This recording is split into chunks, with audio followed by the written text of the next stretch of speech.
उत्तर प्रदेश की राजनीति में इन दिनों पंचायत चुनाव को लेकर काफी चर्चा और असमंजस बना हुआ है। सबसे बड़ा सवाल यही है कि आखिर पंचायत चुनाव कब होंगे और क्या इस बार आरक्षण की नई व्यवस्था लागू की जाएगी या फिर पुराने तरीके से ही चुनाव कराए जाएंगे।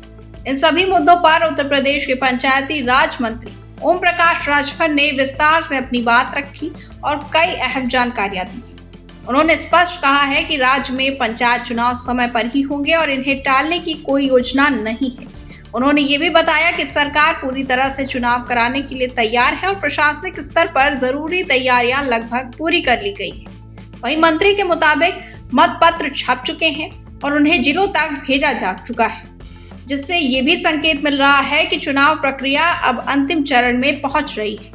लोगों के बीच ये भी चर्चा थी कि स्पेशल इंसेंटिव रिवीजन यानी कि SIR और बोर्ड परीक्षाओं के कारण चुनाव में देरी हो सकती है, लेकिन मंत्री राजभर ने इन सभी आशंकाओं को पूरी तरह गलत बताया और कहा कि ये केवल भ्रम है। उन्होंने कहा कि 15 अप्रैल तक मतदाता सूची का अंतिम प्रकाशन कर दिया जाएगा, जो चुनाव की दिशा में एक महत्वपूर्ण कदम है।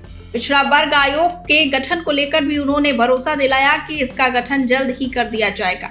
उन्होंने स्पष्ट रूप से कहा कि इस बार कोई नया सर्वे नहीं कराया जाएगा, बल्कि 2011 की जनगणना के आधार पर ही रोटेशनल आरक्षण व्यवस्था लागू की जाएगी।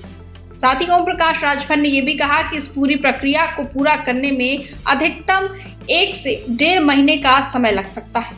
दरअसल बता दें कि पंचायत चुनाव में देरी का मुख्य कारण ट्रिपल टेस्ट की कानूनी अनिवार्यता है, जिसे सुप्रीम कोर्ट ने अनिवार्य किया है। इस नियम के तहत OBC आरक्षण लागू करने से पहले एक समर्पित पिछड़ा वर्ग आयोग का गठन करना बेहद ही जरूरी होता है, जो सही आंकड़ों के आधार पर आरक्षण तय करता है।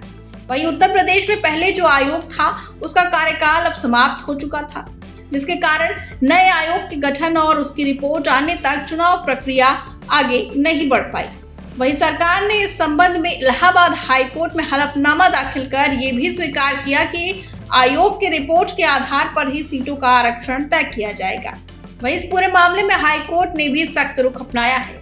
एक अहम सुनवाई के दौरान कोर्ट ने प्रदेश सरकार को फटकार लगाते हुए साफ कहा कि चुनाव किसी भी हालत में टाले नहीं जाने चाहिए। वहीं कोर्ट ने सरकार से स्टेटस रिपोर्ट मांगी है और पूछा है कि चुनाव का पूरा कार्यक्रम क्या है और कब तक इसे पूरा किया जाएगा।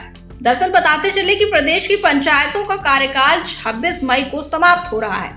ऐसे में समय पर चुनाव कराना बेहद ही जरूरी हो जाता है ताकि लोकतांत्रिक व्यवस्था बनी रहे और गांव स्तर पर प्रशासनिक कामकाज प्रभावित ना हो। वहीं OBC आरक्षण तय करने में हो रही देरी के कारण सरकार की मंशा पर भी सवाल उठ रहे थे, लेकिन कोर्ट के हस्तक्षेप के बाद अब शासन स्तर पर तेजी से काम शुरू हो गया है। वहीं मंत्री ओम प्रकाश राजभर ने यह भी बताया कि सरकार 25 मार्च को अदालत में अपना जवाब दाखिल करेगी, जिससे स्थिति और स्पष्ट हो जाएगी। देखा जाए तो उत्तर प्रदेश में पंचायत चुनाव को लेकर अब तस्वीरें धीरे धीरे साफ होती नजर आ रही हैं।